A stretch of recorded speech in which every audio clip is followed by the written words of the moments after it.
I ran out of my house with only my valuables and waited for a taxi on a busy street. I looked around nervously, but I didn't know what I was running from. I didn't understand how I had ended up being forced to run away instead of enjoying my honeymoon, which I had been looking forward to. However, I believed in my husband's words, who had told me to run away. So I was trying to escape from this town. I am Marin, a 30-year-old business consultant. Although I had been feeling like a newcomer for a long time, I had become the one responsible for the branch and was spending busy days. I have a fiancé named Rob, and we are planning to get married next month. Rob is a reliable co-worker from my company. He is a perfect guy who is trusted by his superiors and subordinates, and he also does housework perfectly. I think he is a wonderful man who is beyond compare as a marriage partner, except for one thing. We visited his parents' house one weekend, and when we opened the door, two women were relaxing and having tea in the living room. "Welcome home, Rob." "Hi, Rob. Good to see you." They ignored me completely and welcomed my husband with a sparkling smile. Here we go again. Why is Alyssa here too? Well, Alyssa is like a daughter to me, you know. Right? Right. When Rob and I get married, I'll become your daughter for real. Whoa, that sounds nice. My husband sighs heavily. I was already filled with the desire to leave immediately. Alyssa is Rob's childhood friend and neighbor. With her big bright eyes, slender figure, and a talent for being spoiled, she is the type of woman who men can't resist. For some reason, she has become fixated on Rob, especially since he told his parents that we were getting married. Alyssa sends him endless messages, constantly asking him to meet up. Her persistence made me anxious, so I asked Rob about it. "Babe, aren't you being pursued by a cute childhood friend like her and just not interested?" When I asked my husband, he looked really disgusted. "Well, she pretty much hooked up with everyone on the basketball team in high school. And apparently, she only dated guys who already had girlfriends or wives in college. I mean, marrying a woman like her is just too scary, right?" I breathed a sigh of relief, knowing that Rob wouldn't be swayed by Alyssa, but my mother-in-law was on Alyssa's side. She tried to make me feel unwelcomed by showing off her close relationship with Alyssa. It seemed that my mother-in-law didn't know about Alyssa's recklessness. She was planning to have Alyssa as her daughter-in-law because she thought Alyssa, who appeared innocent and obedient, would be easy to handle. Because of these two women, I had a terrible wedding experience. Alyssa showed up at the reception venue in a pure white dress, even though she wasn't invited, and attracted everyone's attention. What's worse, she was sitting in the family section throughout the wedding ceremony with my mother-in-law. I was worried about Alyssa while she was enjoying herself with my mother-in-law. My husband scolded them while trying to control his anger. "Alyssa, you weren't invited. And why are you wearing a white dress and sitting in the family section? And what are you doing, Mom?" "But it's my beloved childhood friend's wedding. I have to celebrate it. And white is my personal color. I look good in it, don't I?" Yeah. The dress suits Alyssa's fair skin very well. She looks the most beautiful in this venue, my mother-in-law replied. My husband bowed his head in despair. When I looked at my father-in-law, he was also bowing his head and apologizing with his hands together.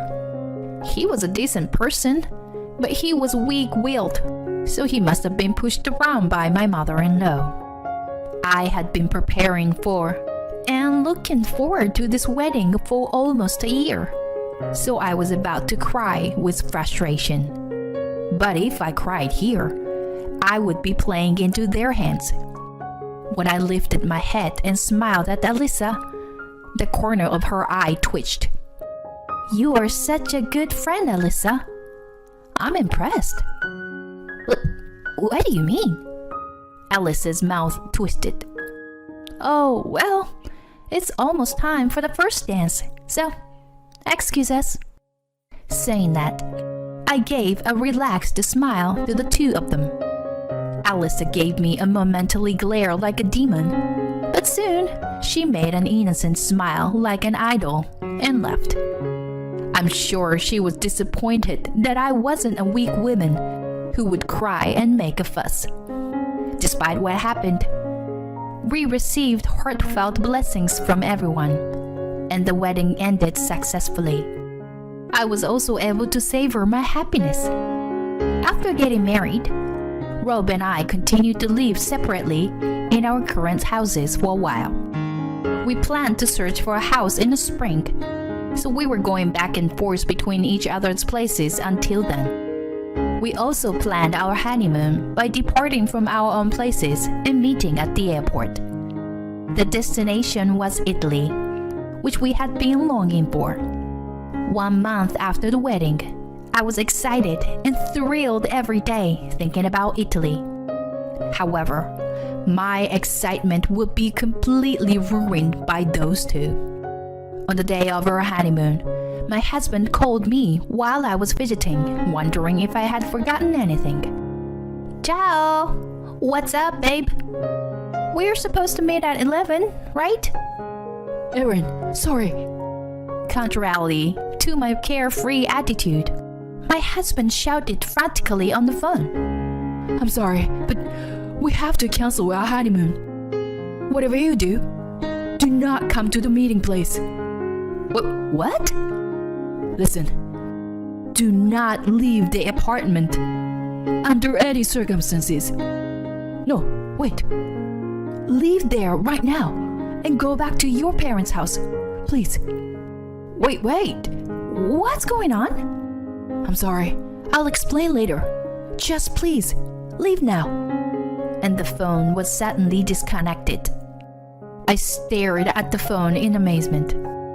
I felt my joy disappear as I heard my husband's bewildered state, although I didn't know why. Could he have been involved in a crime? Just imagining it sent shivers down my spine. I forced my feet, which were about to shrink in anxiety, to move and decide to go to my parents' house, as my husband had said. Of course, my parents were in a panic since their newlywed daughter, who was supposed to be on her honeymoon, came back looking pale. I think they were even more worried because they had seen the ugly behavior of my mother-in-law at the wedding. I was in trouble because I didn't even know why I was there and wanted to explain the situation. Then, a call came from an unknown number. It was the police. The police officer told me the reason why he called me in a softer voice than I had expected. Residents reported that there were women shouting loudly while knocking the door of your room. So we secured them as they seemed excited. However, this woman is claiming to be your mother. What? My mother? What? Me? I exclaimed. And my mother, who was right next to me because I had to put the call on speakerphone, also shouted in surprise. The police were surprised to hear my mother's voice. I was also momentarily stunned, but I soon realized who the women were. It was my mother-in-law. And probably Alyssa was with her too. I didn't know why they had come to my place on the day of my honeymoon, but my husband had probably panicked because of them. The time for the flight we had reserved had passed, and our honeymoon was ruined because of them. I told the police officer firmly in a strong tone. My mother is next to me. Those people are strangers. Wait, Erin, it's me. It's me. My mother-in-law shouted on the other end of the phone, but the police officer seemed to sense something. Thank you for your cooperation, ma'am. I hung up the phone after hearing these words. Probably my mother-in-law and Alyssa had come to my apartment to harm me. Several hours later, late at night, my husband appeared at my parents' house. As expected, it was my mother-in-law and Alyssa, who had been taken care of by the police. They had planned to detain me when they learned that we were supposed to meet at the airport. Their scenario was like this. Alyssa would run to my husband, who was waiting at the airport, and lie that I had eloped with another man. Then Alyssa would comfort my shocked husband and take him away. Then they would go on a honeymoon trip together. And maybe Alyssa would deepen her love with him instead of me. It was such a ridiculous plan, and I couldn't help but be amazed by their shallowness. But their plan wasn't just that. After detaining me, I was supposed to be taken to a man picked by my mother-in-law. He was a 45-year-old unemployed man who was her brother. They had even put Alyssa's cousin on standby in a car for this purpose, which sent shivers down my spine. The reason why my husband knew about their terrible plan was thanks to my father-in-law. He happened to encounter my mother-in-law and Alyssa discussing their plan on the day of our honeymoon and contacted my husband. My husband and father-in-law went to the police to handle everything and finally came to my parents' house. My husband apologized for canceling our honeymoon and for his part in handling everything. He had done everything he could, but he looked exhausted after just one day. I was sad and frustrated, but I couldn't blame him. However, I would never forgive my mother-in-law and Alyssa. From that day on, I switched from the defensive to offensive. First, I demanded that they pay for the cost of repairing the apartment door that they had broken, as well as compensation to the management company for the inconvenience caused. I even demanded that they pay for the cancellation fee of the honeymoon trip, which cost almost $15,000 in total. Of course, the two of them resisted. It's not my fault. It's Rob's fault for not being honest, even though he likes me. I just want your happiness, Rob. All right, I understand. Oh, yeah? Rob, I know you have feelings for me. I mean, if you are not willing to pay, then we will have to take this to court. Huh? Court? If this goes to court, I'll have to pursue the fact that you tried to kidnap my wife too. And then the cost and the compensation will go up. When my husband mentioned the word court, my mother-in-law began to tremble and Alyssa burst into tears.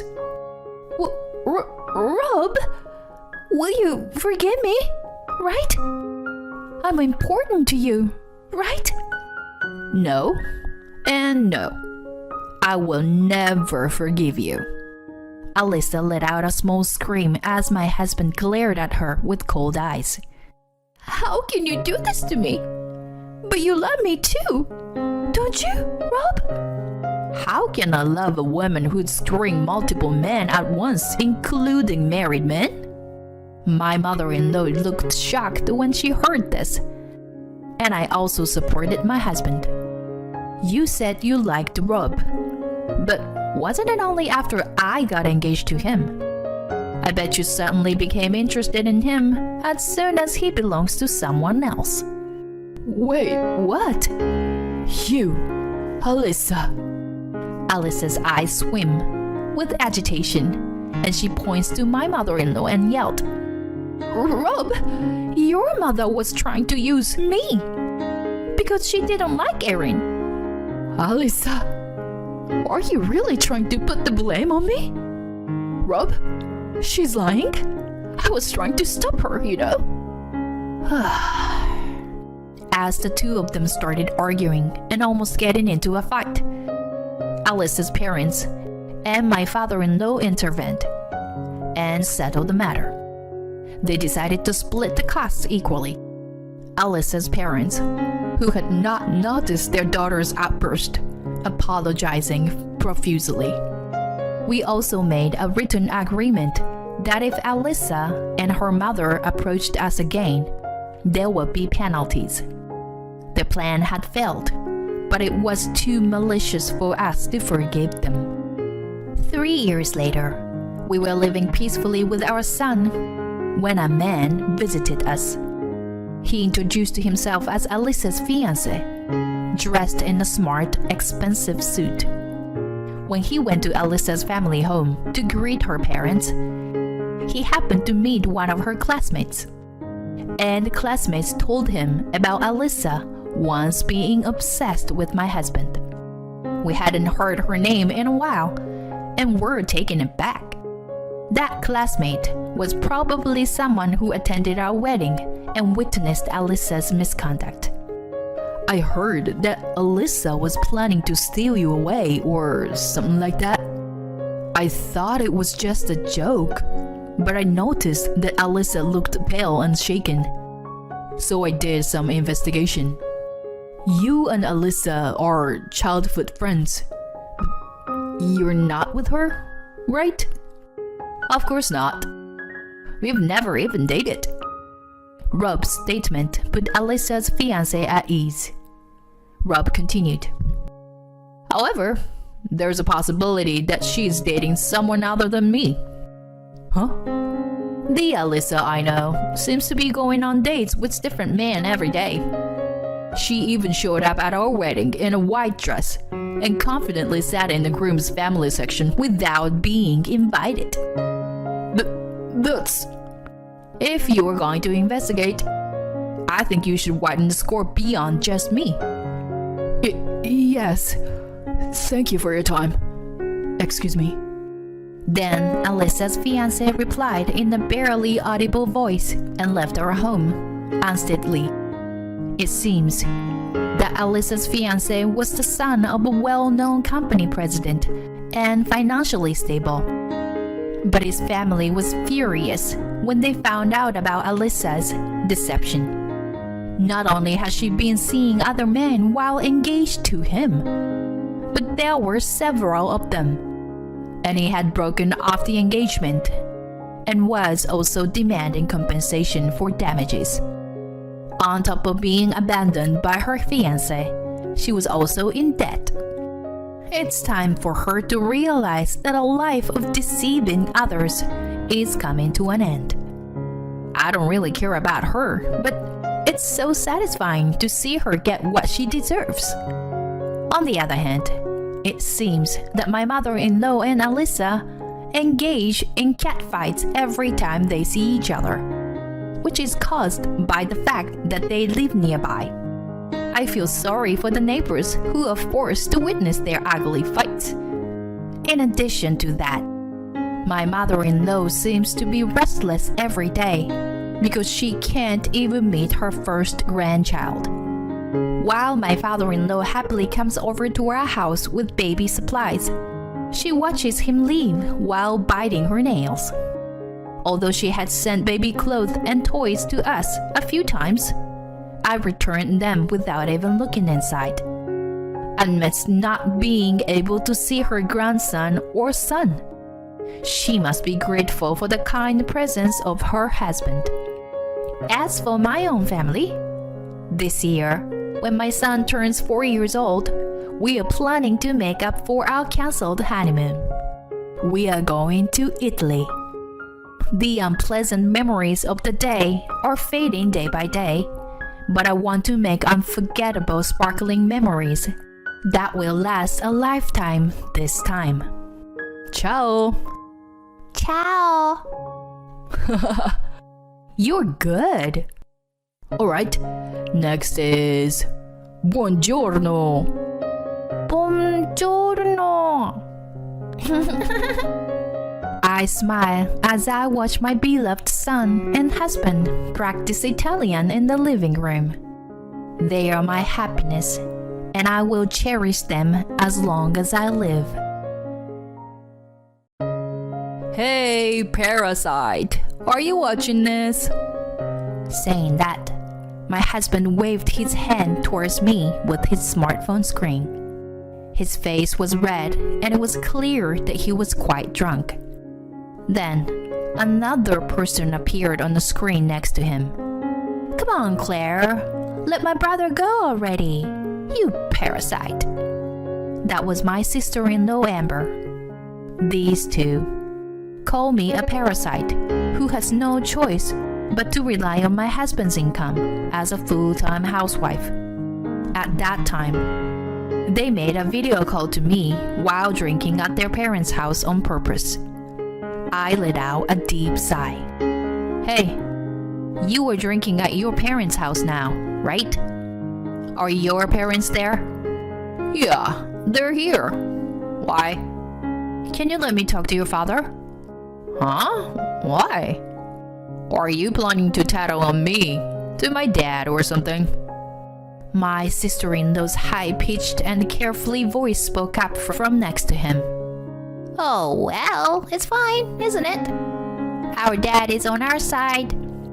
Daddy, Claire wants to talk to you. I couldn't stop laughing at the voice of my sister-in-law calling my father-in-law. I can finally correct their misunderstanding that I had been enduring. I am Claire, a 32-year-old full-time housewife. I used to work at a major advertising agency. But shortly after getting married, my husband asked me to become a full-time housewife. Hey, Claire, can you become a full-time housewife? I'll support you. Huh? I was surprised by his words, and my husband took my hand gently. He was a completely different person back then, much kinder than he is now. 'Cause we got married, right? If we want a happy home, it's better for one of us to stay at home and take care of things. But I can't do housework, and all I can do is work. You, on the other hand, are good at that kind of stuff, unlike me, right? Well, I'm not really that good. What are you talking about? Didn't you cook for me some Italian on your day off before?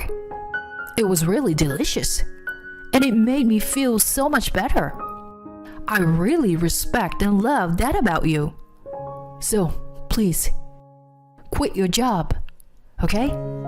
Seeing my husband asking me like that, I reluctantly made up my mind. Okay, I understand. I don't know if I can quit right away, but I'll talk to my company. Thanks, Claire. I appreciate it. My husband's face lit up with joy, and I couldn't help but wonder how much this meant to him, that I became a housewife. I thought it was a little strange, but seeing how happy my husband was, I decided to give in. I liked my job at the advertising agency, and I had just started getting assigned to plan advertising campaigns. So, I had mixed feelings about leaving my job. However, because we had just gotten married, I wanted to respect my husband's wishes. 6 months after our marriage, I quit my job. In our early stages of marriage, my husband always expressed gratitude for my help and the household chores. However, after about 3 years, he stopped saying thank you and making comments that blamed me for not having a job. You're lucky. You can live an easy life just relaxing at home. Huh? Whoa, isn't it true? You're living off the money I earn. I'm jealous. Being able to just stay at home and not work, and still get by. But you're the one who asked me to become a housewife. Remember? My husband looked annoyed. See? You can use my words as a shield to justify yourself. It's so easy, isn't it? Well then, if you were a housewife, focus more on household chores. You have it easier than anyone else in the world, since you don't work and you don't even have children. And yet, you always do things half-heartedly, don't you? He is probably referring to the frozen foods I received from our neighbor. What are you talking about? The frozen food? They own the grocery store, remember? They gave us a lot, so I don't want to waste it. I'm trying to save money on groceries and save for our future. When I said that, my husband stuttered. He had been talking about saving money to build a house, so we had discussed the saving. Well, I know that without you telling me. But saving money and making half-hearted dishes are not related. If you received frozen food, you can use it, but try to be more creative. Make it look like a more elaborate dish. I sighed at my husband's complaint. He must think that putting unnecessary effort into something is a good value. I've never made things difficult for my husband by cutting corners on cooking, cleaning, or laundry. I shouldn't have to be called the one who has it the easiest in the world, despite this. I thought that, but I didn't want to argue, so I said, "Understood." I already knew that my husband's change in attitude had its roots in work-related stress. He has a selfish side that makes him think, why am I the only one going through such a tough time when I'm tired and struggling? He only sees his own hardships and doesn't think much about others. This narrow-mindedness makes him oblivious to the effort that I put into household chores. That's why he started thinking, I work so hard, yet the money keeps disappearing because of my wife. It seems that my sister Amber, who dislikes me, also whispered bad things about me in his ear. Claire is like a parasite, isn't she? Amber, who boasts about earning a lot of money as a model, found an easy target to criticize in me, who has no income. She's already in her mid-30s and doesn't know how many more years she can continue modeling. Yet, she's not capable of decent judgment. My husband, who was already small-minded, was further fueled by his sister's words and started using even more hurtful words against me. You are a parasite who has no choice but to rely on my money in my house. So don't act all high and mighty. My husband has been saying such awful things to me for years now. I try to think that there was no point in arguing, but I've reached my limit. Since my husband, Amber, and my in-laws are all here, it's a good opportunity to tell them the truth. So I asked my father-in-law to come over. Oh, hello, Claire. How's it going? Then I told my father-in-law about the abusive words that the two had been saying to me and about my decision. Then my father-in-law let out a huge sigh over the phone and yelled, What have you guys done? We were going to build a two-family house and live together with Claire's money. I could feel a sudden chill from the presence on the other side of the screen. Yes, my father-in-law was right. I had enough savings to build a house. That was because I still had an income ever after quitting my job at the advertising agency. Actually, I had started freelancing from home and was making quite a lot of money. At first, it was just to pay off my student loans. After quitting my job as my husband had suggested, I couldn't repay my loans without any incomes. So I utilized my experience at the advertising agency and started searching for design jobs, including advertising. After I started working from home, my income increased rapidly, and I was scouted for many projects. By the time 3 years had passed, my monthly income had exceeded $10,000. Since my husband said that he wanted to build a two-family home and live with his parents in the future, I saved most of my earnings for that purpose. I thought it would be a good use of my savings. However, I didn't tell my husband about it because I knew he had a habit of spending money recklessly. He might have suggested going on a trip or buying a large TV with my money. But I secretly told my in-laws because they had always been kind to me. I continued explaining to the screen until I started being called a parasite by Wayne and Amber. I didn't mind living with you and contributing money to build a two-family home at all. But their bullying towards me has been increasing year by year. Amber even asked me to set her brother free. So, I will do as she said and set him free. I will divorce him.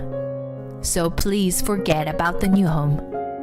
When I told my father-in-law, he shouted at his son and daughter with a trembling voice that even I could feel the vibration through the phone. You two. Why do you always do things like this? We've had to apologize to many people because of your rude behavior, he exclaimed, and my mother-in-law's voice joined in, sounding concerned. Hey, what is this? Why are you shouting like that? Wayne and Amber did it again. They spoke rudely to Claire, and now she's angry. She asked us to forget about the two-family house plan. What? No! My mother-in-law was shocked. I didn't know anything about that. So, there's nothing I can do, right? That's right. It's your fault for staying quiet. My husband and Amber also fought back, but the father-in-law's voice grew even more intimidating. It's because you guys say rude things. Their argument continued over the phone, and I listened silently for a while before I got tired and hung up. The next day, they all came to our house together and bowed their heads in apology. Claire, I'm really sorry. Wayne and Amber were completely unaware of their rudeness. My father-in-law spoke, and my mother-in-law also chimed in. We feel so bad. We're ashamed that we didn't teach them enough. We'll make sure that they will never say something like that again. After apologizing individually, they turned their sharp gaze to my husband and Amber. Claire, I'm sorry. I was the one to ask you to become a full-time housewife, but something was going on with my job. To tell you the truth, I was demoted recently, and I said some unnecessary things because of the stress. I wasn't serious about it, you know. Besides, if you can earn money, we'll be okay, right? Please, forgive me. You didn't start your abusive words at me recently, did you? I said, and then I took out my smartphone and played back the saved audio data. Don't act so high and mighty when you're just a parasite relying on my money in my house. It's really unfair to live off the other people's money when you have no income of your own, isn't it? You couldn't survive without depending on me, could you? Relying on others for everything might seem easy, but it's actually quite miserable. As the terrible words I received from my husband and Amber over the past few years echoed through the room. This is only a portion of what I have as data. Then my father-in-law raised his voice again. You. Did you really say such terrible things? How did you become such human beings? Well, what can we do? We didn't know we were being recorded. Amber still hadn't apologized to me even once, and her rebuttals were not only quick, but also poorly thought out. Despite this, Amber glared at me with sharp eyes. However, I wasn't going to give up just yet. Amber, it's no use looking at me like that. What you said to me has been recorded as evidence. Even you understand what people will think when they hear it, right? I'm going to claim alimony from you and your brother based on this. Alimony? Amber's voice flipped over, and my husband's tone was also disrupted as he opened his mouth again. Wait a minute. Please, don't ask for compensation. We've already apologized. This is not a joke. You can't expect me to forgive you with just a few words of apology? Well, perhaps we should bring a third party to objectively assess the situation. Don't worry. If it's an unjustified claim, it won't go through. But my husband's voice trembled with uncertainty. It's only natural. If a third party is brought in to judge such a matter, it's clear that the two would be blamed. With a troubled expression, my husband turned to his sister. Sis, you should apologize properly too. After all, it was you who started calling her a parasite and all that. I wasn't serious. What?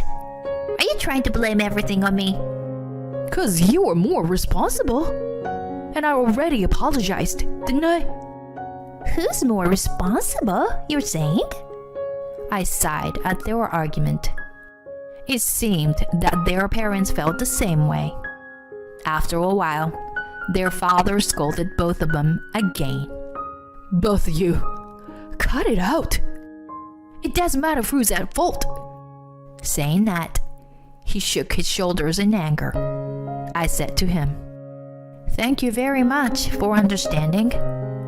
I really appreciate you, but my decision will never change. I'm going to get a divorce and claim compensation." I see. If that's what you've decided, there's nothing I can do. Anyway, we'll do our best to respond sincerely. And so, I ended up getting divorced, and of course, I also demanded compensation. My husband was struggling to pay the compensation because he had been demoted and his salary had significantly decreased. Amber seems to be struggling even more than her brother and called me crying, asking me to reduce the amount of compensation. It was no surprise, since the demand for models in their late 30s were low, but Amber couldn't let go of her past glory and clung onto her job as a model. Despite her drastically reduced income, she still had the spending habits of the past and had been in debt even before. I didn't sympathize with her and refused to reduce the compensation. In the end, both my ex-husband and Amber had to rely on their parents and move back to their home. Who is the real parasite here, I wonder? As for me, I resumed working at the advertising agency and obtained permission to continue working as a freelancer. With the monthly compensation and my savings, my future is secure. I can now do what I love and enjoy my life to the fullest. I don't want a baby with an old woman. When I told my husband I was pregnant, he yelled at me and slammed his fist against the table. That's gross. Go and get an abortion. You're making enough money to easily pay for it. His face looked like the devil. My mind went blank, and I barely managed to form words in shock. But you're the one who didn't use birth control even though I told you so. Besides, I thought you'd be happy even though it's an unexpected baby. We are married after all. Are you kidding me? What nonsense are you talking about? I mean, you're over 40.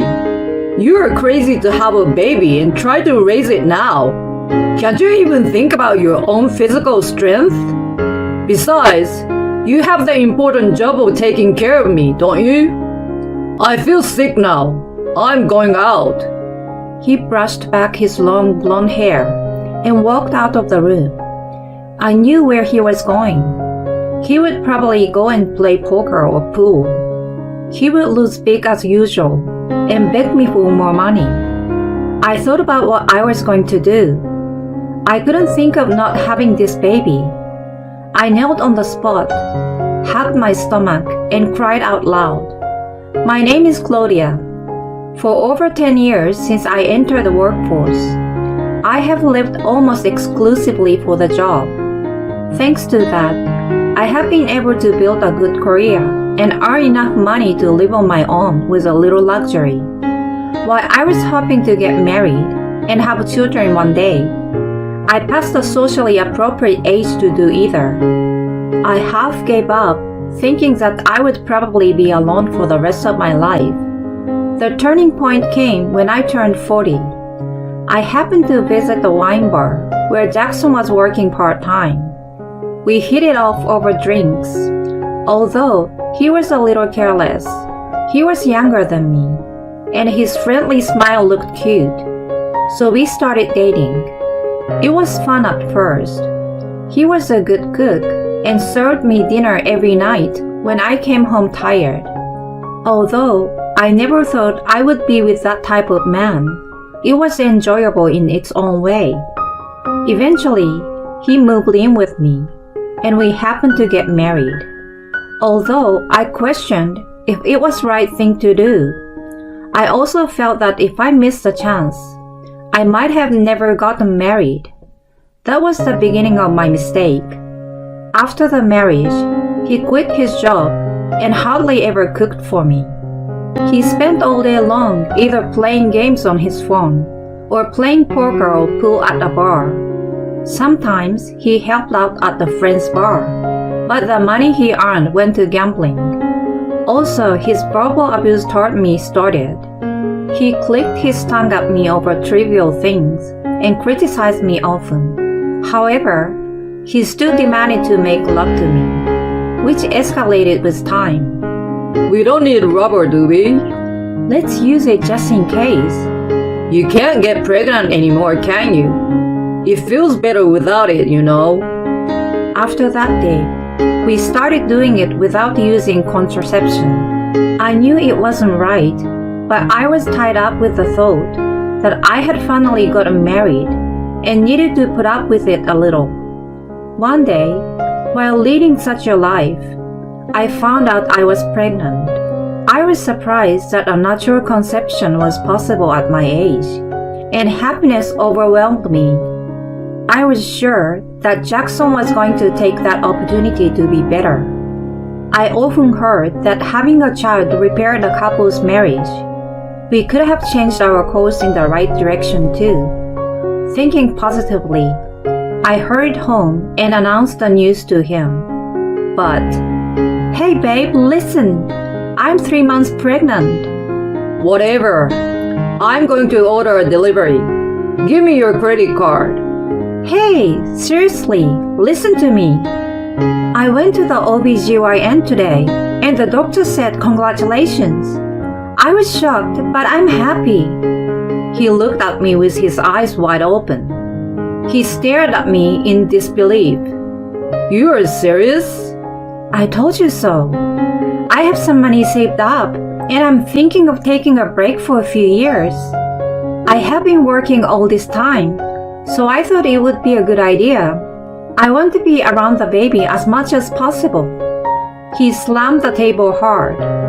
I was so startled that I lost my voice.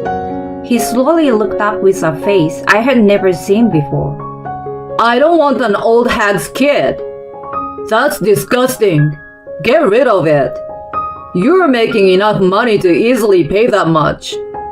His face looked like the devil as he yelled at me with a smirk.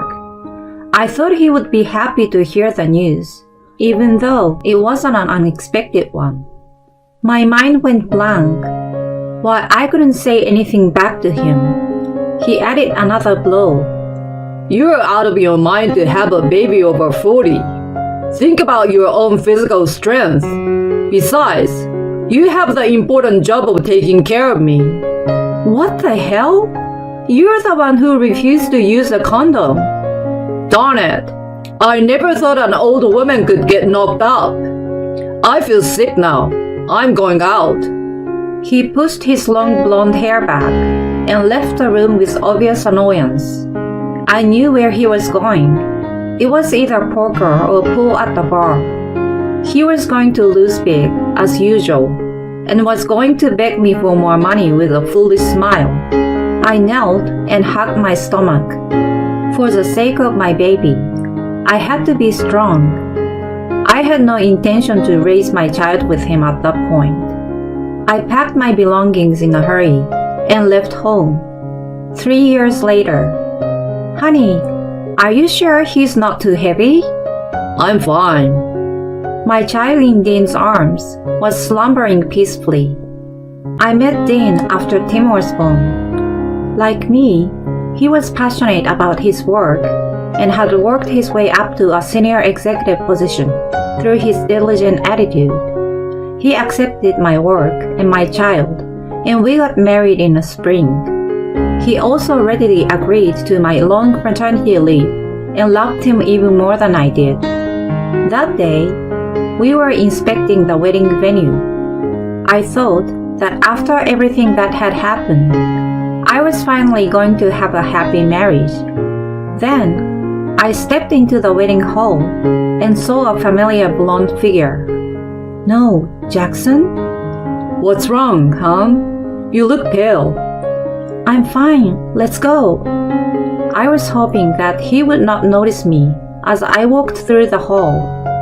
I glanced at Jackson and saw a woman younger than me, dressed in a designer brand clothes next to him.